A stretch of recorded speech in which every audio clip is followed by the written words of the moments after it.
बीवी का पैसा और जेवर लेके यहाँ क्या करने आया है? इदरान मेरा बेटा है, शेर है वो। हमारे घर में एंट्री मारने का वक्त हो गया। जब रिश्तों तूने कितनी बड़ी गलती की है, ये तुझे तेरी सजा की शिद्दत बताएगी। तुम हमें नुकसान होता है तो चोट दिल पे लगती है। अब हारना होगा। यूके से अपनी जीत लिए इदरान। लड़का समीन के वालिद बहुत ही खुश होते हैं कि उन्होंने अपनी बेटी के लिए एक अच्छे शख्स का इंतखाब किया है। इज़रान भले ही शादीशुदा है, एक बच्ची का बाप है, लेकिन वो बहुत ही अच्छा इंसान है।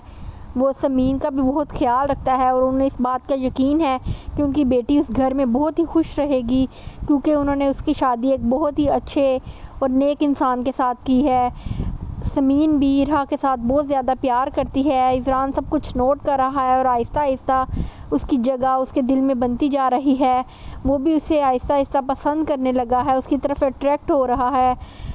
दूसरी तरफ शाज़िल जूली से शादी तो कर लेगा, लेकिन वो उसके साथ रहना नहीं चाहता, सिर्फ अपना पासपोर्ट समेट कर वहाँ से भागना चाहता है। उसकी पूरी कोशिश यही है कि वो यहाँ से लूट मार करे और अपना पासपोर्ट ले और पाकिस्तान भाग जाए और वहाँ जाकर समीन से माफ़ी मांग कर दोबारा से उसे को अपनाए, क्योंकि अब उसे उसकी अहमियत का एहसास हो रहा है।